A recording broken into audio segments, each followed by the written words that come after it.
Hello बच्चों, स्वागत है आपका हमारे चैनल में वीसी कोचिंग सेंटर में। ठीक है बच्चों, आज की हमारी वीडियो है हिंदी क्लास 9th के ऊपर है और इसके अंदर हम क्लास 9th के वेरी इंपॉर्टेंट क्वेश्चन कराएंगे। आप अगर इस वीडियो को कर लेते हो तो आपके 60+ नंबर कहीं नहीं गए बच्चों। होप करता हूँ आप 10 मिनट दो और इस वीडियो को एकांत में जाकर देखो और ध्यान लगाकर मतलब नोट डाउन करो, कॉपी पेन उठाकर, और जितना बोला है इतना करो, अपना दिमाग मत लगाओ। वेरी इंपॉर्टेंट क्वेश्चन कराऊंगा इसके अंदर का, एक्स्ट्रा कुछ भी नहीं कराऊंगा। वीडियो की लेंथ बहुत छोटी रहेगी। ठीक है बच्चों, वीडियो को स्टार्ट करते आ जाओ। आज की वीडियो होने वाली है ओनली 9th क्लास। कोई सा भी बच्चा हो यूपी बोर्ड का, कहीं पे भी कहीं का भी हो, तो आप इस वीडियो को देख सकते हैं। सबसे पहले हम जीवन परिचय देख लेते हैं। जीवन परिचय के अंदर हमें कौन कौन से याद करने हैं, कौन से नहीं याद करने हैं। तो सबसे पहले हम गद्य की बात कर लेते हैं। गद्य में हमें केवल 2 जीवन परिचय याद करने हैं, एक तो प्रेमचंद का और दूसरा हो गया महादेवी वर्मा का। आप केवल 2 जीवन परिचय याद कर लो, इससे आगे कुछ नहीं आएगा। और फिर पद की बात कर लेते हैं। पद में कबीरदास और जयशंकर प्रसाद का जीवन परिचय है। बस केवल मैं इस समय ओनली इम्पोर्टेंट क्वेश्चन ही बताऊंगा इस वीडियो के अंदर। अगर आप इतना कर लेते हो, आप 70 में से 60+ आपके कहीं नहीं गए। ठीक है बच्चों, अब बात हो गई जीवन परिचय की। प्रेमचंद और महादेवी वर्मा का ये 2 गणने हैं गद्य में, और पद में गणने हैं कबीरदास और जयशंकर प्रसाद के। तो यहाँ से आपके 8 नंबर पक्के हो जाते हैं। तो इधर आ जाते हैं आप एकांकी में। एकांकी चार एकांकी होगी शायद आपके सिलेबस में। तो फिलहाल आपको दीपदान और नए मेहमान केवल 2 ही एकांकी करनी है। एक काम कर लेते हैं, इनका या तो सारांश कर लो, या तो इनका आप सारांश याद कर लो। ठीक है बच्चों, या फिर इसमें पन्नाधाई का चरितन चित्रण याद कर लो, उससे आगे कुछ नहीं है। और गद्य के अंतर्गत, अब गद्य के अंतर्गत 4-5 पार्ट हो गया अब आपके। तो आपको बात, मंत्र, गिल्लू पार्ट को बहुत अच्छे से समराइज़ कर लेना है, ताकि हमें ये पता रहे कि कौन सा जो पैरा आया है कि किस पार्ट से है। अच्छे से रीडिंग कर ले कहाँ से आया है। और बच्चों कोई 2 श्लोक याद कर लो, क्योंकि इनमें से 2 नंबर तो आपके पक्के हैं। और शायद अगर आपके सिलेबस में निबंध आता है तो मैं फ़िलहाल कह नहीं सकता, क्योंकि लेटेस्ट जो सिलेबस है उसके अनुसार मैंने देखा है तो उसमें कोई निबंध नहीं है। लेकिन फिर भी अगर बाई चांस मान लेते हैं 1% को आता है, तो वनों के महत्व को प्रकाश डालिए, प्रदूषण की समस्या और बेरोजगार का विस्तृत वर्णन, और नारी शक्ति महिला, ये सभी इंपॉर्टेंट है। इसके अलावा आपका कोई भी बाहर से नहीं जाएगा। तो फिलहाल मैंने आपको क्या बताया, गद्य का जीवन परिचय करा और पद का जीवन परिचय बताया, और उसके बाद मैंने एकांकी बताई। ठीक है बच्चों, इतना अगर आपके समझ में आया ना, बस आप 10 मिनट दो इस वीडियो को। 10 मिनट में आपके 60+ नंबर नहीं आए तो तब मुझे बताना। नेक्स्ट स्लाइड पर है बच्चों। अब बच्चों हिंदी गद्य का इतिहास और हिंदी पद का इतिहास, सबसे ज़्यादा रीजन बच्चों का यही रहता है कि हिंदी गद्य और हिंदी पद का इतिहास। और 5 नंबर का आपका गद्य का इतिहास आता है और 5 नंबर का पद का इतिहास आता है। हिंदी का पहला समाचार पत्र कहाँ पर है? फोर्ट विलियम कॉलेज की स्थापना कब हुई? बच्चों ये क्वेश्चन है जिसके अंदर केवल मैं इम्पोर्टेंट क्वेश्चन ही करा रहा हूँ। जो भी मैंने अंडरलाइन किया है, जैसे रानी केतकी की कहानी कहाँ पर है, तो इसका आंसर हो गया बच्चों इंशाअल्लाह कहाँ। वेरी इंपॉर्टेंट क्वेश्चन है। भारतीय हिंदू युग की समय सीमा क्या है? 1900 से 1920 तक। ये बहुत इंपॉर्टेंट क्वेश्चन है बच्चों। सुख सागर के लेखक है इंशाअल्लाह खां, मुंशी सदा सुखलाल। इसका आंसर है बच्चों मुंशी सदा सुखलाल। ठीक है बच्चों। प्रेम सागर किसकी रचना है? प्रेम सागर रचना है बच्चों लल्लू लाल की। ये जितने भी क्वेश्चन हैं मैं in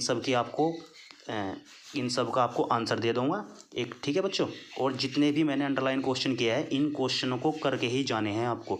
this is very important question. ठीक है बच्चों, मैं अब आगे ही ऐसे में स्लाइड डाल रहा हूँ, आप इनको नोट डाउन करो और इनके आंसर आप मैच कर लेना। ठीक है बच्चों, ये नेक्स्ट पेज है बच्चों। भारतीय हिंदू युग के निबंधकार है, सदल मिशन की रचना है। देखो बच्चों यहाँ पर बहुत सारे क्वेश्चन आ रहे हैं फिलहाल पर, लेकिन आपको केवल उन क्वेश्चनों को ही ज़्यादा ध्यान देना है जिनको मैंने अंडरलाइन किया है। जैसे क्वेश्चन है काशी नागरी प्रचारणी सभा के स्थापक है, तो उसका बच्चों आंसर है Shyam Sundar Das. This is very important. जैसे चंद्रकांता उपन्यास के लेखक है, चंद्रकांता उपन्यास के लेखक है, इसका आंसर है बच्चों देविका नंदन खत्री।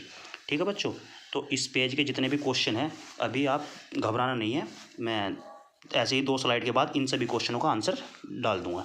ठीक है बच्चों, और अब ये नेक्स्ट स्लाइड है वेदिका। इतने इसके अंदर जितने भी है आप अगले पेज से नोट डाउन करके स्क्रीनशॉट लो।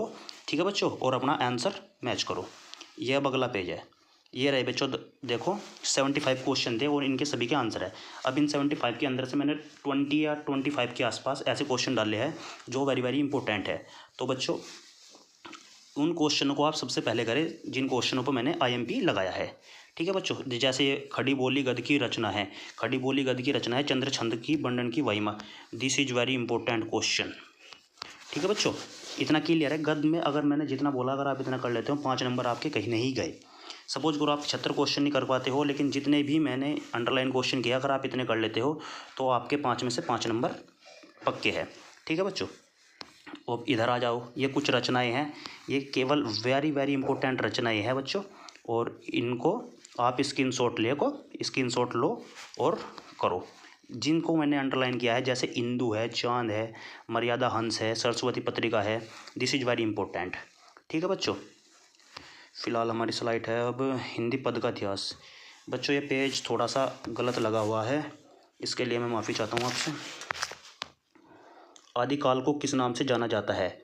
बच्चों आप इन सभी क्वेश्चनों का स्क्रीनशॉट लो और बाद में ऐसे ही ये देखो, पहले इस पेज सा ले लो, हिंदी पद का इतिहास का है, अब ले लो। ठीक है बच्चों, आप स्क्रीनशॉट लो और आगे चलते रहो। और जितने भी अंडरलाइन क्वेश्चन हैं इन सभी का सबसे पहले मोस्ट करो। ठीक है बच्चों, यहाँ पर 101 क्वेश्चन है, लेकिन आप ज़्यादा टाइम नहीं लगेगा इन पर करने में, आप करो। ठीक है बच्चों, लेकिन हेडलाइन वाले क्वेश्चन को मत छोड़ना। और यह कुछ ऐसी रचनाएं हैं, this is very very important. Dalpati Vijay Chand Bardai. अगर मैं थोड़ा सा सभी एक्सप्लेन करूंगा तो वीडियो की लेंथ बहुत बड़ी हो जाएगी। मैंने पहले ही प्रॉमिस किया है कि मैं केवल 10 मिनट की वीडियो दूंगा, 10 मिनट से आगे वीडियो नहीं दूंगा। ठीक है बच्चों, ये रचनाएं हैं, इनका स्क्रीनशॉट लो और नोट डाउन कर लो। अब आ जाते हैं सड़क सुरक्षा यातायात के नियम। देखो बच्चों, इसमें 2 नंबर का पक्का आपका आना ही आना है। आप सड़क सुरक्षा यातायात के बारे में तो जानती हो, वाहन चलाते के नियम, हमें क्या सावधानी रखनी चाहिए, सुरक्षा से संबंधित यातायात के नियम की सावधानियाँ। ठीक है बच्चों, हमें कैसे चलना चाहिए, क्या नहीं करना चाहिए, इन सब के बारे में हमें रीडिंग करनी है और एक्सप्लेन है। ठीक है बच्चों, आप इसको रीडिंग करो और कोई सा भी एक टॉपिक याद करो बहुत अच्छे तरीके से। देखो बच्चों, काव्य सौंदर्य के तत्व में आप रस आ जाता है। रस 2 प्रकार का होता है बच्चों, एक श्रृंगार रस होता है और एक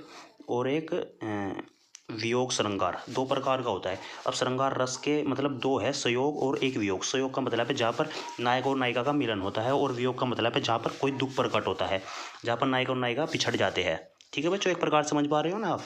तो ये 4-5 क्वेश्चन दिया है। वीर रस का स्थायी भाव क्या होता है? वीर रस जहाँ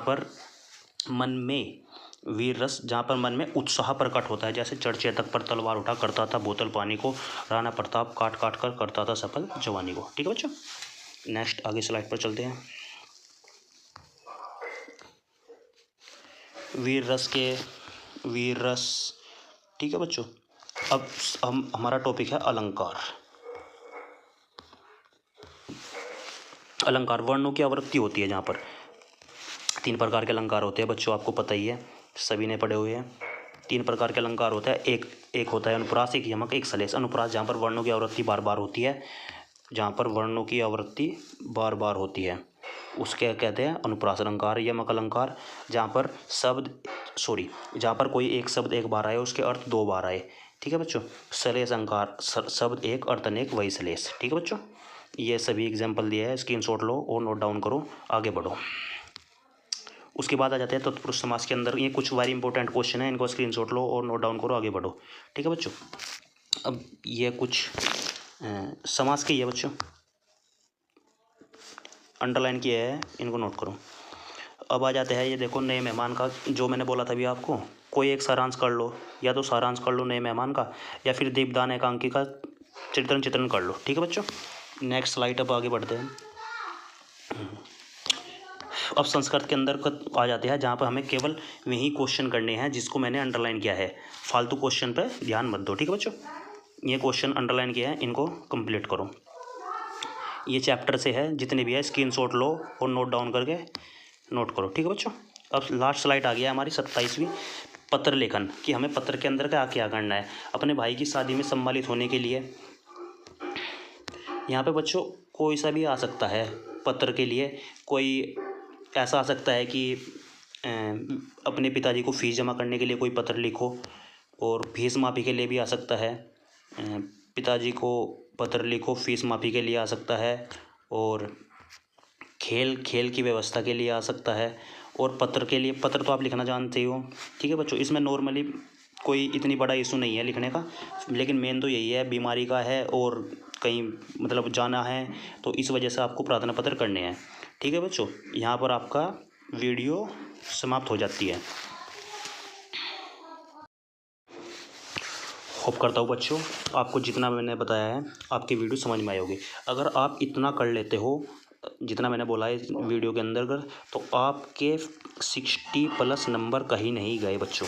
आपको ज़्यादा कुछ नहीं करना, जितना मैंने वीडियो के अंदर बोला है केवल 10 मिनट की वीडियो है, इतना करो, इससे ज़्यादा आपको कुछ नहीं करना है। और एक बात और, क्वेश्चन को कैसे करना है। अब बहुत सारे बच्चों को डाउट रहता है कि क्वेश्चन ऐसे सीक्वेंस वाइज करे या ऐसे करे। तो बच्चों सीक्वेंस वाइज ज़रूरी नहीं है कि कोई सीक्वेंस वाइज क्वेश्चन करो। अगर सपोज करो कि आपके पास क्वेश्चन नंबर 3 है, ये आपसे नहीं आता, और क्वेश्चन नंबर 5 आपसे करना आ रहा है, तो सपोज करो आप क्वेश्चन नंबर सही डाल के क्वेश्चन नंबर 5 को पहले कर सकते हैं, क्वेश्चन नंबर 3 को बाद कर सकते हैं। इसमें कोई इतना बड़ा इशू नहीं होगा। ठीक है बच्चों, और अगर आपका फिर भी कोई डाउट रहता है आप कमेंट बॉक्स में लिख सकते हो। और होप करता हूँ कि आपको बहुत इस वीडियो अच्छी लगी होगी। अगर वीडियो अच्छी लगी हो तो लाइक कमेंट शेयर करो। ठीक है बच्चों, मिलते हैं फिर अब अगली नई वीडियो में।